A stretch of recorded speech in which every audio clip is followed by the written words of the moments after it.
Welcome to the WinShape Homes podcast, where we tell the redemptive story of foster care, and we invite you to discover how you are a part of that story. I'm your host, Austin Ludwig, and today we dive into part 2 of our episode with Jason Johnson.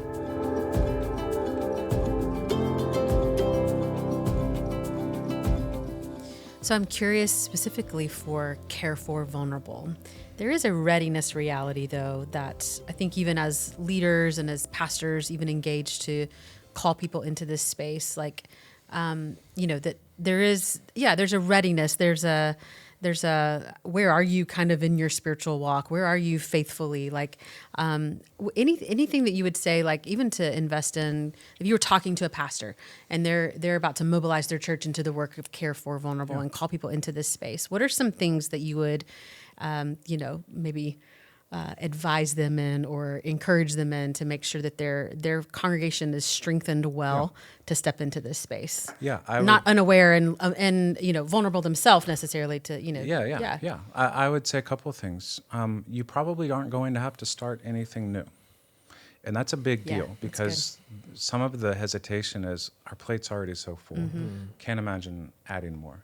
And one of the things we get to do is say, actually, you're probably already doing a lot of things that are serving the community or are engaged on this continuum on some level, or you already have a lot of programs in your church, or like partners outside of your church. For example, you might already have like a meals and benevolence structure, right? So there's an existing mechanism. You're not going to have to start something new there. It might just we're going to take what we're already doing and just add a little sprinkle to it, like elevate it or tweak it just a little bit to expand its usage. And we see that all the time in churches, how can we leverage what we already have? And I think that's important too, because that helps churches over time integrate it into the normal fabric and rhythms of their church, rather than create something that feels disconnected and separate from their church. So the first encouragement would be we just sit down and we take stock of, let's just lay out on the table all the things you're already doing that are providing support services to people in your church, outside your church, mission, outreach.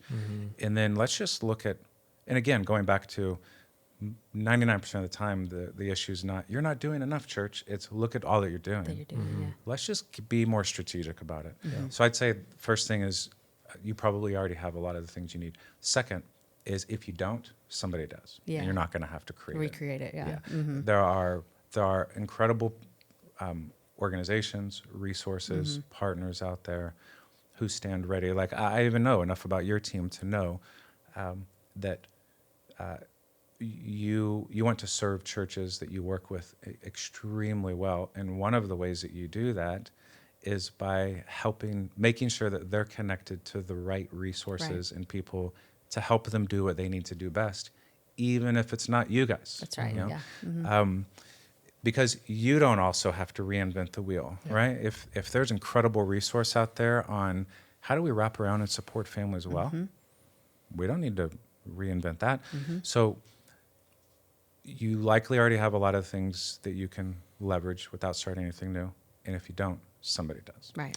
And it's just a matter of being connected to the right people that help you know what's out there and how do we do it. And then I would say the second thing, or maybe the third thing, if that counts as two things, is simple things make a significant difference. And there's this thing in the church world where we like to announce new initiatives on Sunday, and then next Sunday announce all that God did, and then here's the new thing. And I'd say what we're getting involved in here is the long, slow burn. And a guy I work with often says, again, we're not driven by urgency, trying to just generate more activity. Instead, we're in the business of formation and discipleship. And he says, it will often feel slow and underwhelming. And I think that's just a realistic expectation. Do simple things that can make a significant difference. It doesn't always have to be a big deal. And anticipate it feeling slow and oftentimes underwhelming. And that grates against kind of the microwave culture of we want fast results, we want metrics, we want quantitative output. And just set that expectation in your church. So what's the most simple next thing that we can do that is meaningful and makes a difference? And again, if you go, I don't even know where to start, find the right partners around you who can help you answer that question. And I would say it very likely could start with families that are already in your church. Right. Who are either existing foster families, adoptive families. I'll say something about adoptive families being one.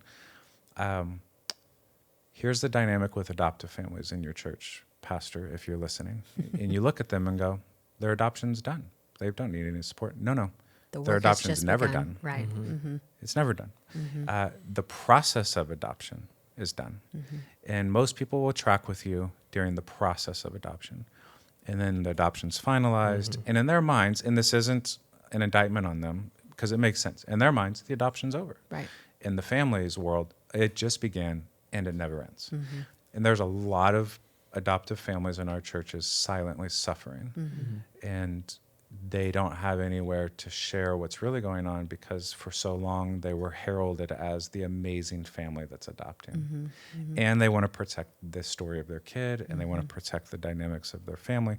So I would say if there's foster families in your church, adoptive families in your church, or the growing population of what we call kinship families. That's right. Yeah. Grandma caring for grandkids, older sibling caring for younger sibling, very close family friend caring for the kids, the young kids, because something's happened. And those situations are happening all over the place all the time, mostly under the radar. And so it could be as simple as the next best thing that we can do is figure out how to figure out who those families are in our church and figure out a way to make sure that they are being cared for and loved and supported. Start there. You remind me of so we have a church partner that we've launched. I think when our team came in, they had already launched it 3 times trying to mobilize foster families and never really could get traction. So we did another one.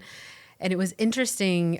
We still didn't have any families. It's an amazing church. It's an amazing church that cares well for the vulnerable in their community already. But we had a lady. Her name was Miss Nancy, and she stepped up to the table and she said, "Do we qualify? We're raising." I mean, they're in their like late 80s. They're raising their 5-year-old grandson. Gosh, yeah. And it was this moment where she was like, "Would we qualify for being a part of the community of care?" And I was like, "Yes, ma'am. Like, let's talk." And she said, "Well, there's actually 12 other grandparents that are like us, and we're all in a group together, and we really could use some." And it was this moment of realizing this church specifically, we were trying to mobilize more foster families. And the reality was there's a community of grandparents that are raising grandkids. And we were able to step in and support them specifically with, just some trauma training, some counseling services, and to form a support group specifically for them. But it was this unique moment for us to realize, even as an agency, there are hundreds of thousands of grandparents and kinship realities in our state alone without the identified services, and churches have all of them in their faith families. For sure. So it's a great way to identify and to begin to step into care. So and I think one thing that we've seen is a simple tweak in language. The question, how do we find out who those families are? In some churches, it'll be a lot easier. Right. Some churches more difficult. In many churches, they're hidden, they're in the shadows, or they're just gone. Right. They just stopped showing up. Right.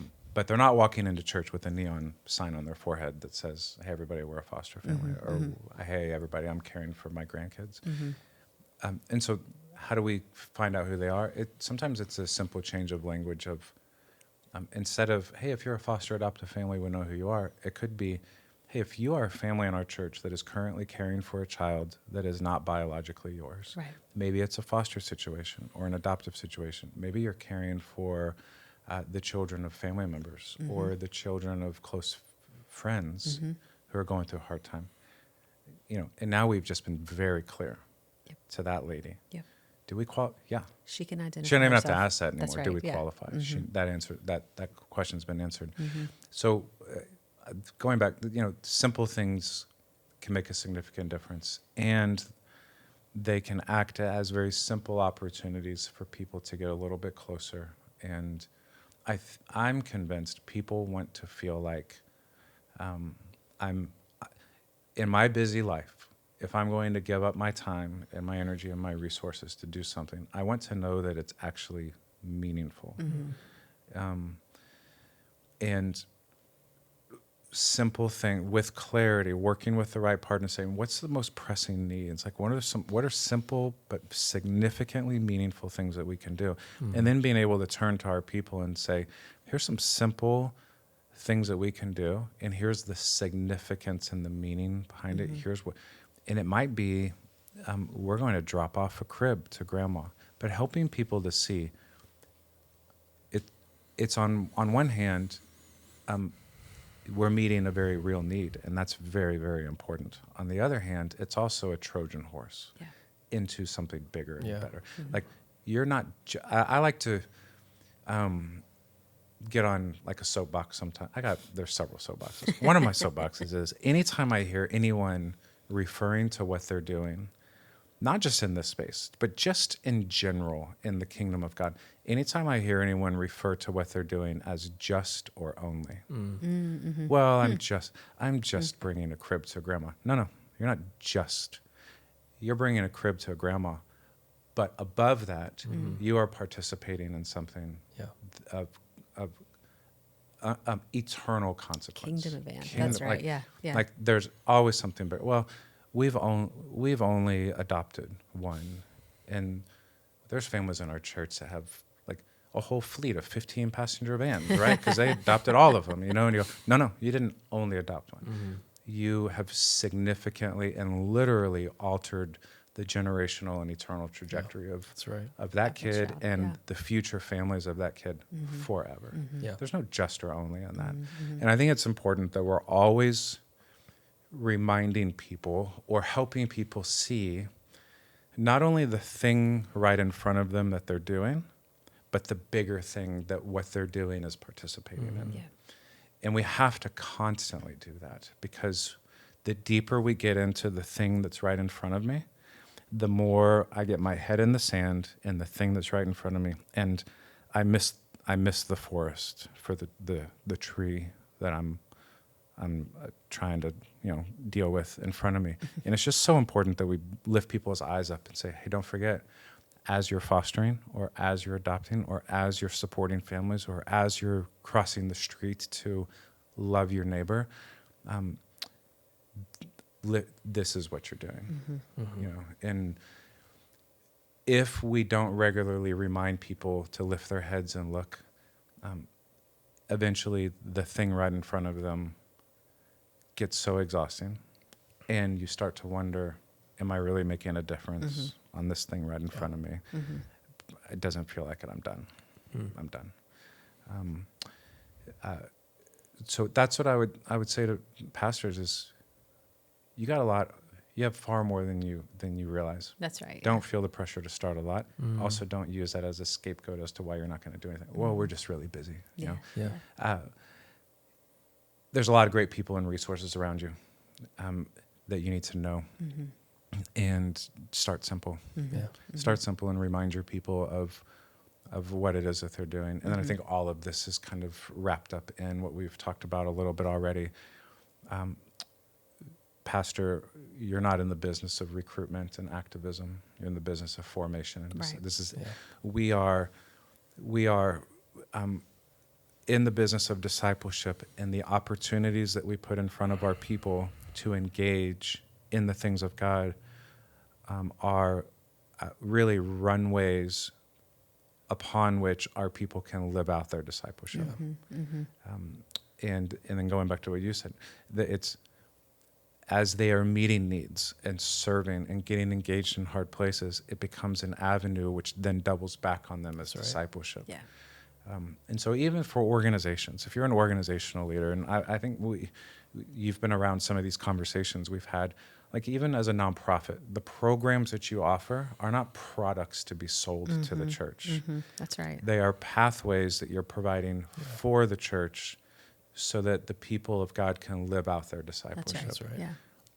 And as long as we view them as the products I'm trying to pitch to the church to get the church on board with what we're doing, then we're never going to be in a mindset of how do I participate with the church in the discipleship of the people of God? That's good. Because I'll be driven by a mindset of I just need the church to buy what we're doing. Transactional reality. Transactional. That's good. Yeah. Yeah.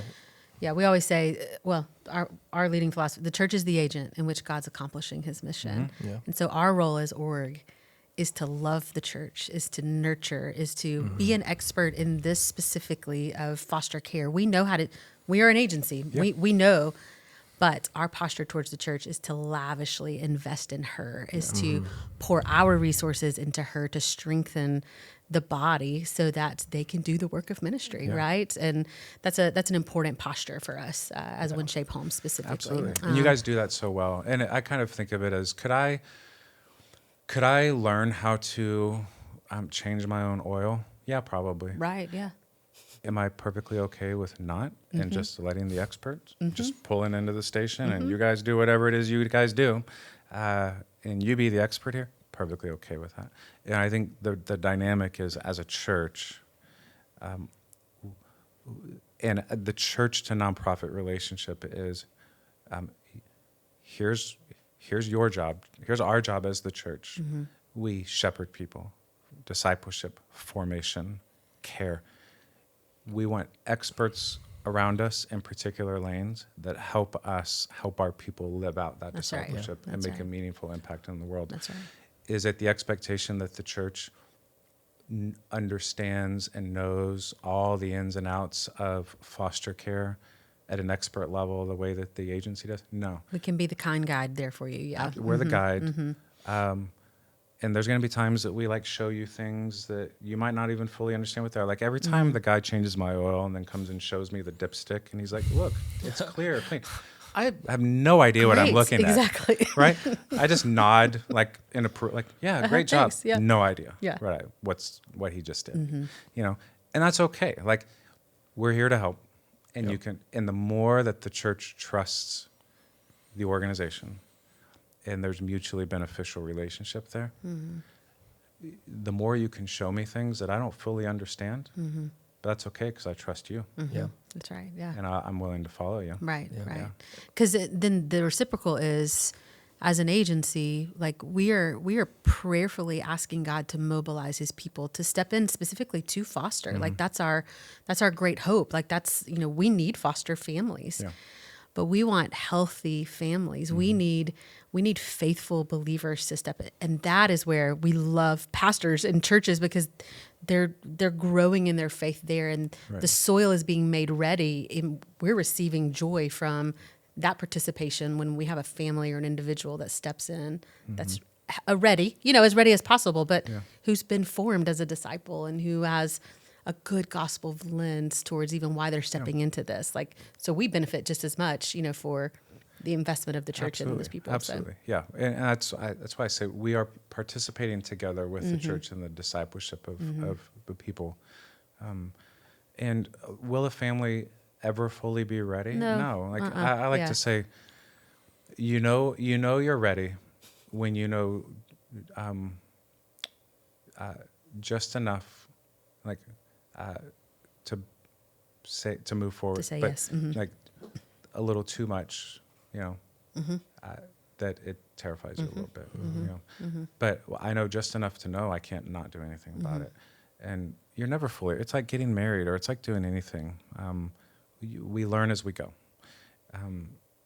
We want to prepare you well, and then we're going to get into it. And then we're going to learn as we go, and we're here to support you and to love you and to care for you. And that's the church and the agency working together to do that. Yeah, exactly. And I think that's helpful for pastors as well. It's, hey, the ask of you, pastor, is not to throw caution to the wind and just throw people into something that's going to just be totally chaotic and you're not prepared for.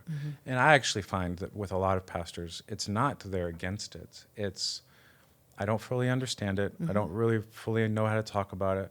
And I recognize it's going to be complicated. And again, I don't think they have the words for this, but I think it's this caution, a right caution as a pastor who is charged with, my job is to be a filter, a shepherd that only allows the things that are best for our people into our mix. Right. And while this is a good thing, I don't know that we're ready for it. I think we don't have the structures in place to support it. And so the answer right now has to be no. And I think sometimes people walk away from church leaders thinking, what's wrong with them? Why don't they care? And we go, no, they do. There's just a whole lot of dynamics going on. And so I think, again, an encouraging thing for pastors is the ask is not throw caution to the wind. The ask actually is, please don't throw caution to the wind. That's right. Simple next steps. And let's learn as we go. And let's do this well. And there is a very real tension. And I felt this sitting in the pastor's seat, and it's a very real thing. I want my church to be safe and comfortable. And I think the church should be safe. But I also want my church to make a meaningful impact in the city around me. And that feels risky, and that feels like a threat to, but I also want my church to be safe and comfortable and have good coffee, not bad church coffee, and like good, like all the good things. I want parents to love that their kids like being there and all that. And so we've kind of set these things, we've kind of set these things up as mutually exclusive and almost at odds, safe and doing hard things. And actually, I think what we are able to help churches fulfill is, and again, it's not help churches think or church leaders think. I think they already think this. But we help give words to it and then resources to help them do it.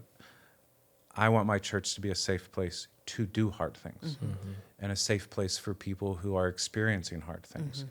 And so I think while it feels like these things are at odds, safe and doing hard things are at odds with each other, you get down to the heart of a real pastor and they go, no, I'm trying to I know they go together, I just can't figure out how. And that's where we're able to step in and say, hey, your church can be a safe place for people to do hard things. So we're not throwing caution to the wind. Here's a couple of examples. Like there are families in your church that down the line probably should open their homes and become foster parents. But we want this church to be a safe place for them to do that. That's so there's wraparound support and there's care for them. Those families that bring kids into their home also bring those kids into your church and then drop them off in children's ministry, student ministry. Sweet Susie's third grade classroom, grandma who's leading it that you just like coerce to, please, we need more children's ministry volunteers. And then like there's a kid in there that a structured, typical sit in a straight line, walk in a straight line, just might not be their vibe, and there might be some freak out moments, and sweet grandma that we manipulated to volunteer that Sunday is going to have no idea what to do, but we want this church to be a safe place for your people to do hard things. So there's all kinds of incredible training out there for children's ministry and youth ministry staff and volunteers that incorporates trauma into their training, right? And I think those are all examples of, yes, your church needs to be a safe place. Yeah. And yes, your church can do hard things, and they are not at odds with each other. Right. Yeah. That's good. Well, all that's really rich and really, really good. But we do need to land the plane. Yeah. Otherwise, we'll be late for our first session. Yes.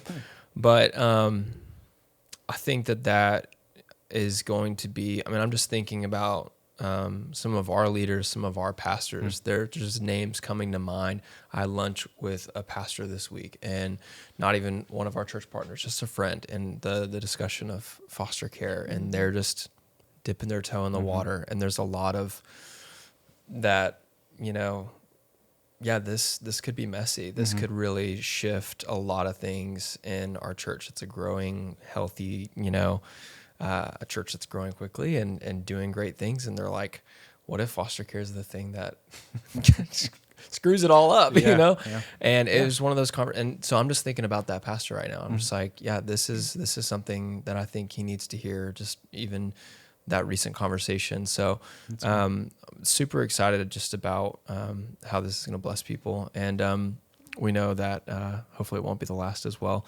Yeah. A few things, because I'd love for you to just pray for our people as we kind of close.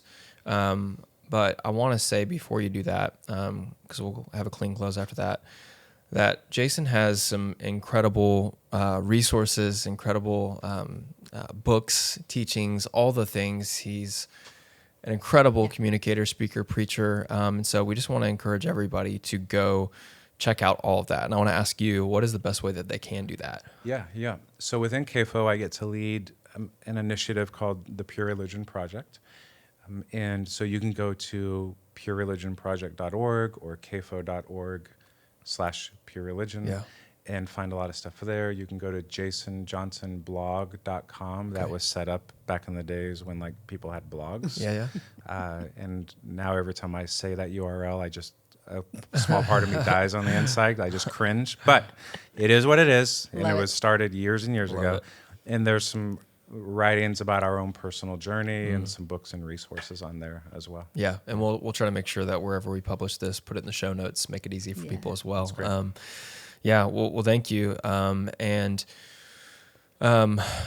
honored. And of course, before you pray, if you do have any closing thoughts or anything that's pressing that you want to tie anything up in a bow, feel free to do that too. But please share and then pray for our people. Yeah, actually, when you asked me to pray to close, the first thought that came to my mind was a prayer that I often am talking with pastors and church leaders, and even just individual families and individuals about, maybe as we're having these conversations, it even changes some of the prayers that we pray. Mm-hmm. And I find in this space, and in any space that people are praying about, God, what do you have for us that might feel risky or difficult or out of the box, or, hey, things are going good and I feel like you're calling us in this.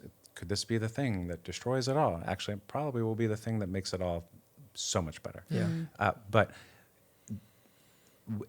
oftentimes I find the majority of our prayers we're asking God for clarity. Mm-hmm. Yeah. Mm-hmm. And I think actually we need to be spending more time asking God for courage.